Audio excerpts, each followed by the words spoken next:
taken place in the Middle East. Israel has been proud of its place as a stable democracy, but an attack on a gay rally in Israel, plus another attack in which a Palestinian child was burned to death and his father has also died, have led to a lot of heart-searching within Israel about Jewish religious extremism. And there's a bigger picture too. After the nuclear deal with Iran and anti-Semitic attacks on the rise in Europe, do Israelis feel more vulnerable now than for years? I mean, just first of all, the attack on the gay rally has caused, and of the Palestinian boy, has caused real, I suppose, heart-searching, yes, in Israel. It has caused heart-searching, but it's very much in the context of, you know, wild weeds, bad apples.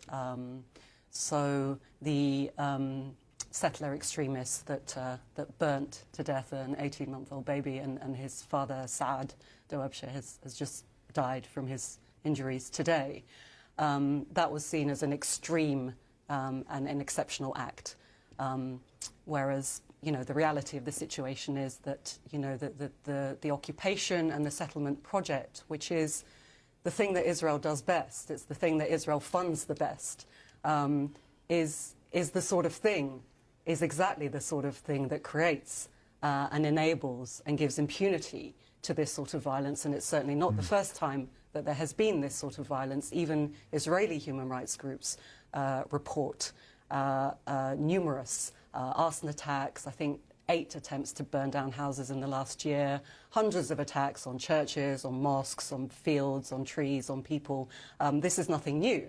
And there is a culture of impunity within Israel that Israeli settlers are never brought to charge, brought to account. Do you think that's changing because of this, or will change, and also because of the way in which it's viewed around the world? Because there are those who think Israel has never lacked as many friends as it does now in the past 50 years. And then that's a narrative that perhaps one of the few things in this that people tend to agree on.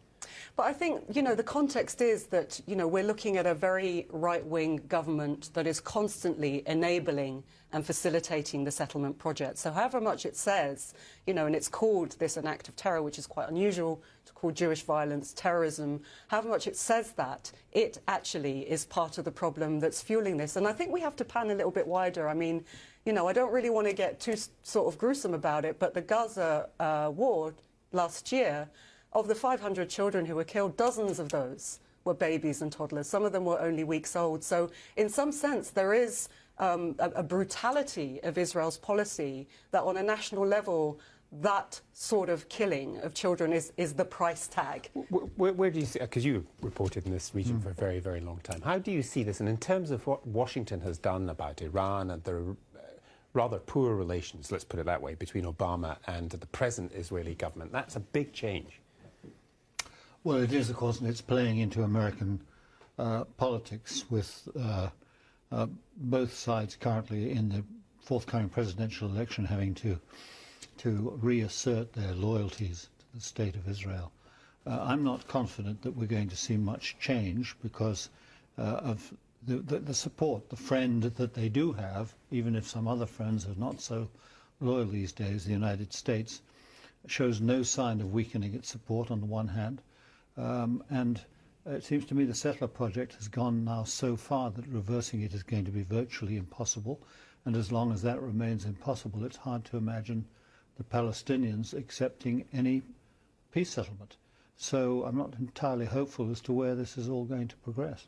Where do you see it going? We passed over the initial issue that you raised, but I think the conversation was a bit weird because Israel is a beacon of gay rights in a region that systematically represses them.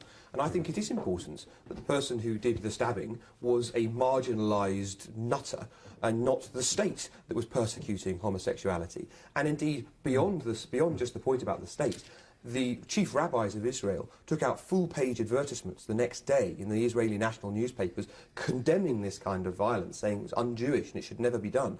If only other community leaders had that kind of unambiguous approach to the persecution of minorities and the persecution of homosexuals, the persecution of people that disagree with them. So I start from that point of view. I start from the fact that, you know, Tel Aviv is one of the world's kind of most thriving LGBT welcome cities in the world, and that this weekend, like every weekend, there will be beach parties in Tel Aviv where gay people from around the world go to enjoy themselves and know that they will be safe.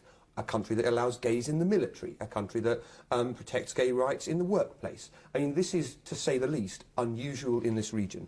And I don't think we should let the conversation about what was a terrible incident go past without saying that's the norm in Israel. Because people who hate Israel seize on examples like this all the time and say, oh, well, they're just as bad as everywhere else. Actually, it's not true. Well, just to follow up on what Alex said, yes, every society has its extremists, and these attacks carried out by marginal elements. But the problem occurs when you have those extremists find it easy to walk in the mainstream and living in a culture or atmosphere that breeds them.